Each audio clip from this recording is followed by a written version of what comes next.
Welcome back to another episode of the Golden Handcuffs Guy podcast. Today, I want to talk to you a little bit about an update I'm going to be doing.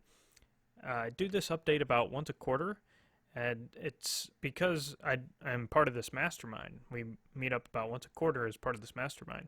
So I've done my prep work for this mastermind, and want to share what I've got here. Is it going to be something that builds? Is it going to be a life-giving interaction in some big or small way?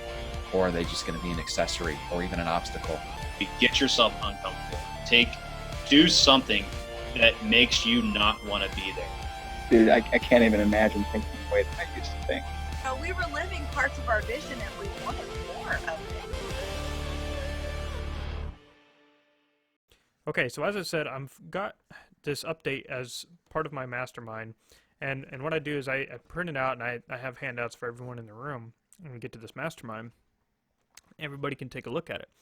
Now, if you don't know what a mastermind is, maybe I should back up and talk about that for a minute.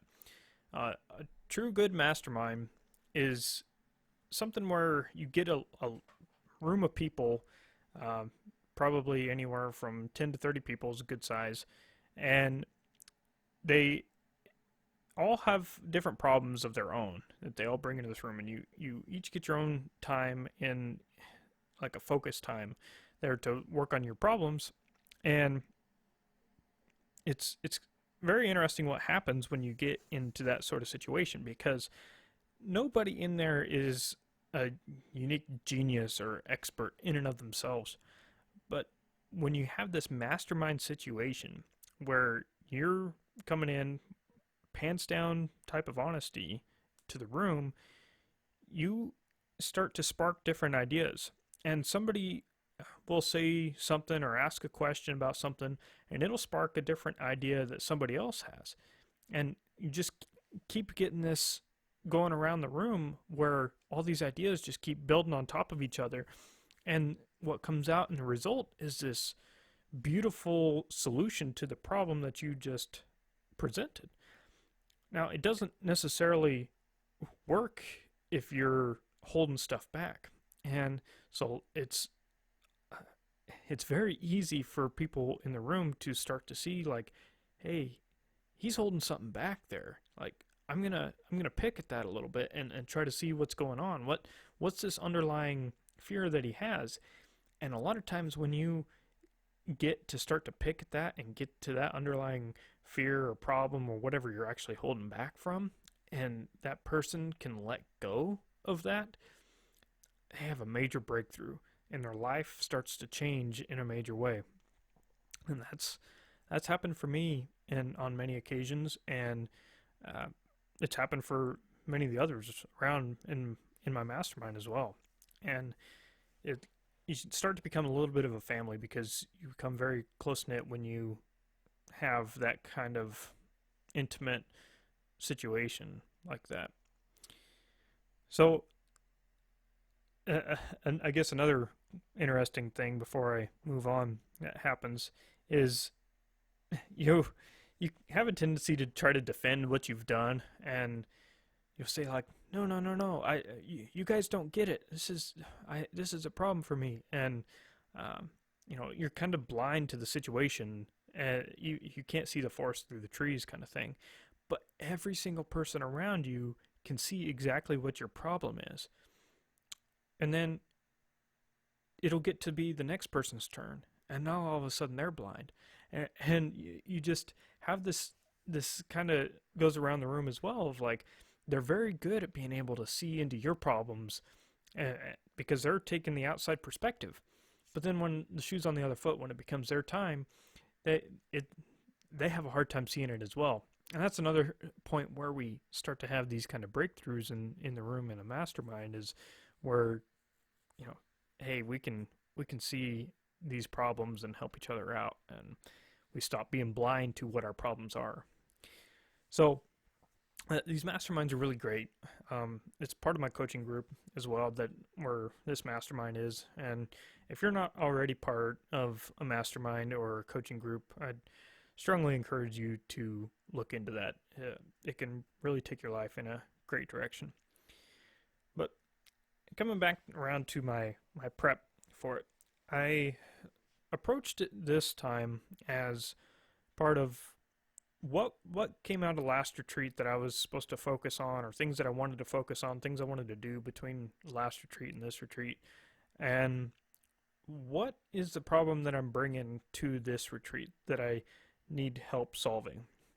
And that's an interesting proposition in and of itself, because I know deep down that the problem that I'm bringing is not my core problem. I I'm already aware that I can't see my real problem, because it's me and my situation. But with my experience in these masterminds, I have faith that if I come in and I'm honest and transparent about my situation and what it is, what's going on in my life, that the room will be able to help me find that problem and to help me see it, so that I can start to get on to the real solution to my issues, and get on to the life I'm after. So I guess first, going through this update from my last retreat, a big part of what I've been focusing on is my health. If you hadn't heard my previous podcast about why that's important to me and what all happened in the summer of 2018, I'd encourage you to go take a listen to that. But my hematologist has moved me out to 1 year follow-up appointments, so that's great, exciting news. I did 3 months of zero carbs, and I fell off of that around Christmas time and haven't really resumed that. So maybe I have a little bit of work there to do, but I did get my blood work tested, because part of it is I do that as regular follow-up, but I also wanted to see, all right, if I did 3 months without eating any carbs, what would my blood work look like? Because the opposite side of that is that I have a higher fat and protein intake with that to be able to get the calories that I need. And it was kind of a little bit of a proof that not all health science is set in stone. So my testosterone increased about 25%. It was still low at about 550 for me, for where I'm at. I'd like that to be closer to 800 or 900 at least. But up from low 400s, I'll take that at the moment.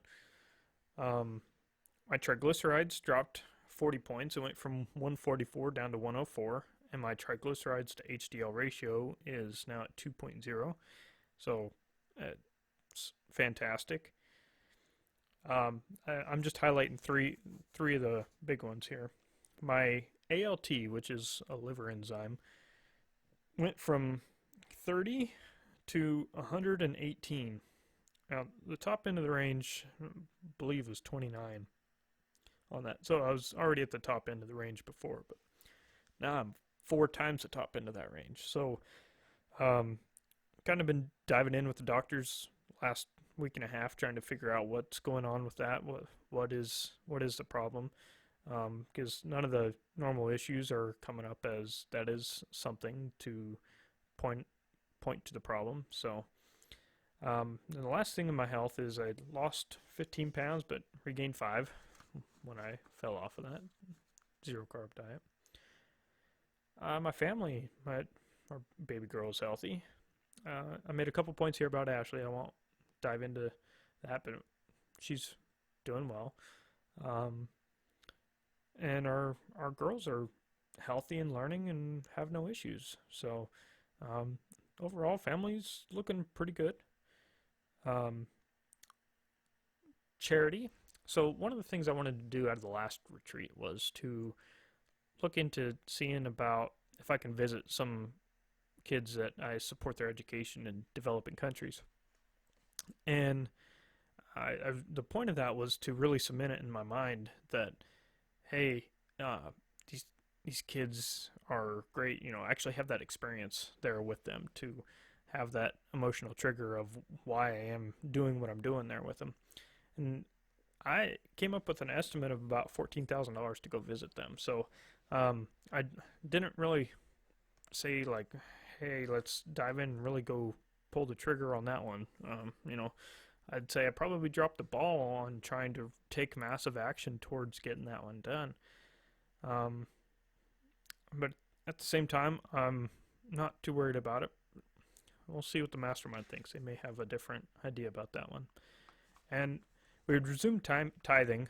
We had dropped that off before, and we realized that it was a mistake. Some different aspects of our lives starting to fall apart, and getting back to tithing really has felt a lot better doing that. Got a couple business things going. Got a business going with a partner, and that's going pretty well. We've got a course that we created with that, and we've got some community, trying to build some community around that, so that's been going well. Got hobbies. I've been working on this old pickup of mine, and it's a 63 Chevy C10. So it was actually the vehicle that I learned how to drive in, and my dad has been helping me here and there to get it fixed back up and drivable. So he was out over Christmas, and we spent some time on that and got a lot of progress on that. So that was pretty good, a lot of fun. I really enjoy shooting, like shooting sports, particularly rifle and shotgun, and I haven't done anything with that since my last retreat. I did resume playing the guitar. You see my guitars behind me. I had fallen off of that for quite a while, but then I saw how much my daughters enjoyed when there's guitar music and playing with instruments and stuff like that. So it's like I've really got to get back into that. So I've been doing that. I've been working on a big project at work, and it's been a lot of fun doing that. But at the same time, I'm still frustrated and have a bit of a lack of fulfillment in what I'm doing, and that's where Golden Handcuffs really starts to come in, and trying to figure out how to proceed and get through this a little more. Outside of the updates, I kind of go a little bit into my main focuses that I have at the moment. My big one is really trying to find my purpose. And I had a conversation with my coach about this the other day, and he said, don't think that you have to have it all figured out right now. He said, finding your purpose is something that comes more along with the journey as well. You develop your purpose over time. So I'm still a little uncertain about what path it is that I exactly want to choose, but I got a couple things that I enjoy that I think I should pursue a little bit more. And for me, I think that comes down to the shooting sports that I just mentioned, and track. I really enjoy track and field. So I'd like to be able to get involved in that in some capacity, whether that is competing myself or coaching athletes with that. And then the other two focuses are a couple of things related to business that I don't really want to talk about in the podcast yet at this point, but if these tend to develop, then I'll talk some more about them. But just with the parties involved, I'd rather not disclose that on the podcast at this point. So what the next part of this is what I want to do in this retreat. And I got a whole page written out here. I was just showing you guys on video. It's kind of a breakdown, trying to bullet point everything. I have a tendency to overwrite this and overwhelm the people in the room. What I typically try to approach my time with my mastermind is to write out everything that's in my head and take the first 5, maybe 10 minutes of my hour in the seat where I can get people up to speed faster is what the line of thinking is.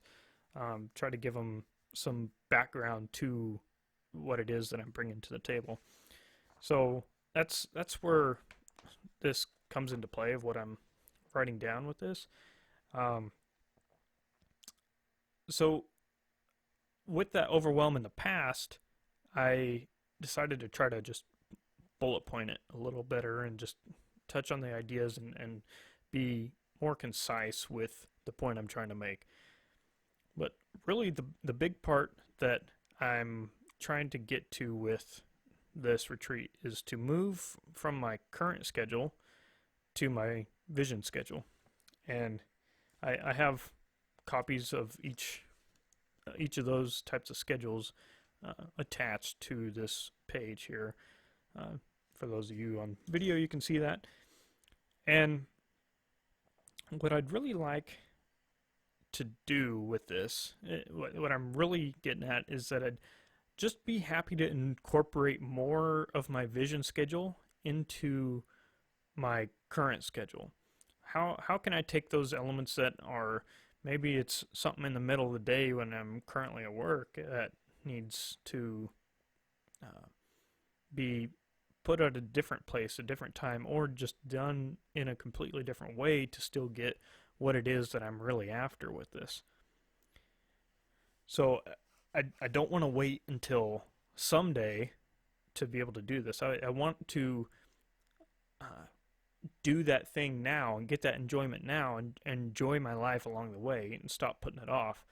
Because one thing that I've been doing a lot that I've noticed just with some self-awareness and self-reflection is that I've been tying my happiness to that day in the future when I can do certain elements of my vision.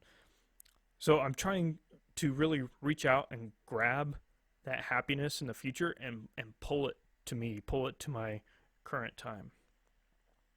So I broke this down into the different elements of my vision to add, vision elements to maintain, some of them that I have pretty good in my vision right now, and then items from my current schedule that I need to remove. So those three things: vision elements to add, vision elements to maintain, and current schedule items to remove. So the vision elements that I'd like to add are a league where I can do the rifle shooting. I think since I'm trying to do that as part of finding my purpose, I think that could be pretty important to moving that ball along. And then same with the shotgun shooting club, like a trap club.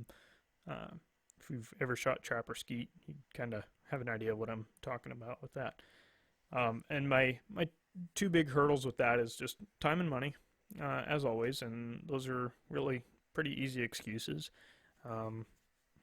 But I have a little bit more detail on that I'm hoping that I'll be able to discuss with the mastermind and see, like, all right, is it an internal battle? Is it a battle in my relationship with Ashley on what our other combined goals are versus how this is more of a goal for me, and how there's some tension there among, well, if we spend the money on that, then we're not spending that money on this thing we're wanting to do together. So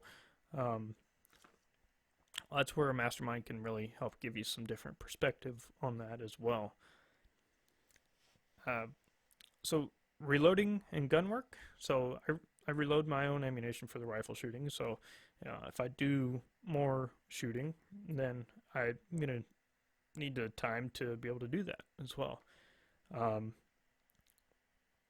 Date night. We've kind of dwindled away our date nights just because, man, that cost adds up after a while.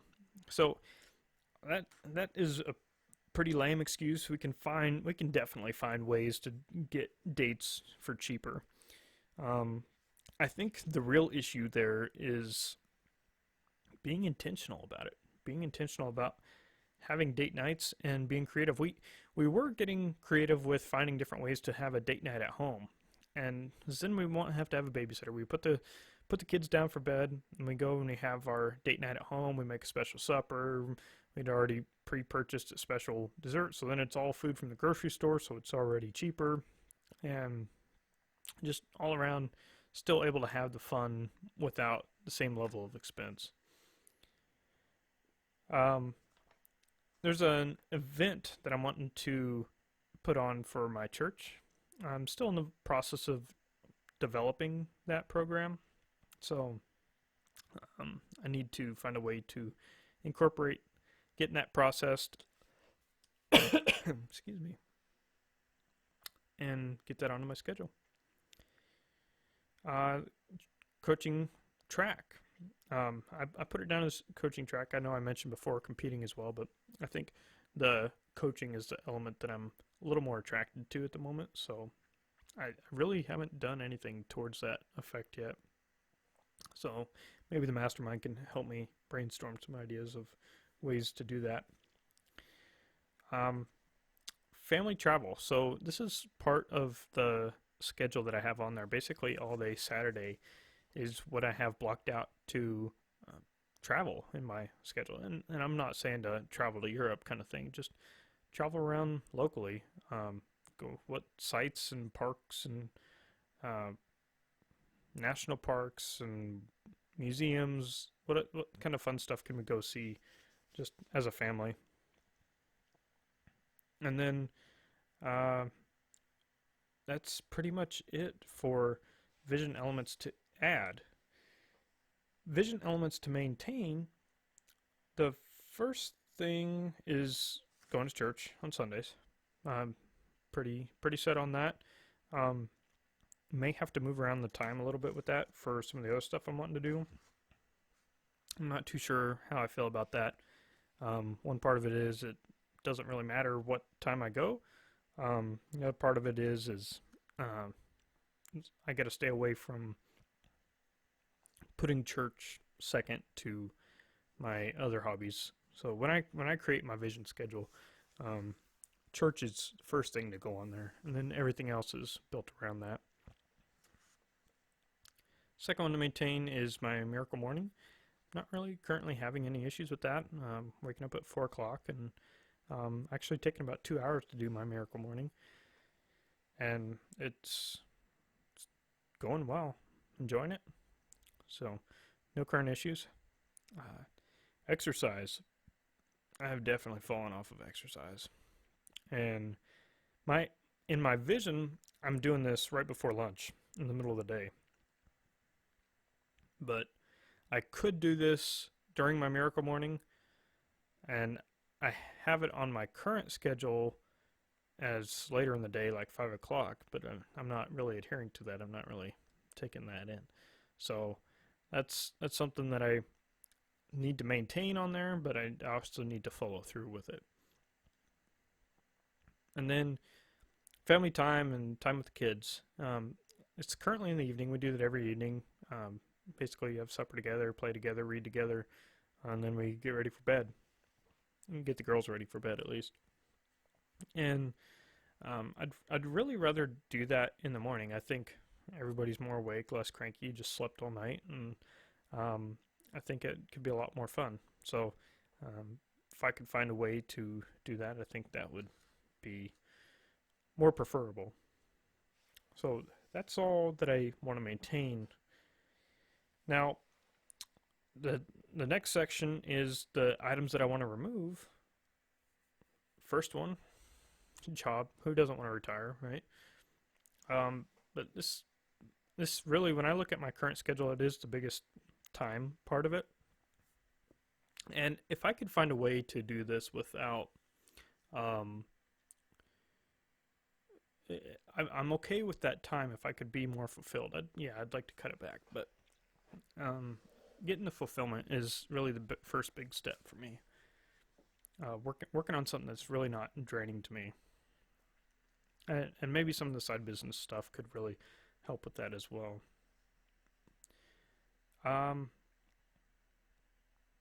Travel times. I spend a good bit of time traveling, and it could increase, it could decrease. So that's just something I got to keep in mind with whatever decisions I make going forward. And then the last one to remove is grocery shopping. I got like it's 2 or 3 hours, I think, blocked out on my schedule for grocery shopping, and I don't know, that's just more of an annoyance. Yes, for those of you who are still listening at this point, I do have grocery shopping in my schedule. All right, and I got some final notes, just kind of a breakdown of what my vision schedule looks like for how many hours per week I want to work, how many hours a week I want to do other different things, what kind of income I want to make, and what that works out then to per hour. And then a note about this podcast. I don't have anything in there about this podcast. And man, I'm going to tell you, I'm enjoying doing this. I really enjoy doing the interviews, especially because people have amazing stories. And I love being able to hear those and share those with people. So I'd like to be able to incorporate that into my vision schedule and get a little bit more of that going. And I'm working on it. Got some things in the works, some good content that's going to be coming your way. So for those of you interested in that, stay tuned. Got some good interviews lined up, and I think we're going to have some great ideas and great insight, and I can't wait to share it with you. It's going to be great. Another thing I'm going to be trying to do is I'm going to be trying to get a shorter version of a podcast out every Friday. This isn't going to be something that is like the more hour-long interview type. It's going to be more of my quick thoughts, my quick tips, things I'm learning, updates like this, and that's why this is coming out on Friday. And actually, at the time that this is coming out, I will probably be talking about exactly what is going on here. So it'll be perfect timing about the time that you're hearing this. So my mastermind will be hearing this as well. So that's it. Thanks for listening. Don't forget to like and subscribe. Leave a rating on iTunes or Stitcher or whatever platform you're listening on. If you want to see more, go to goldenhandcuffsguy.com, where you have access to my blog, my podcasts, and a bunch of other information to help you remove your golden handcuffs.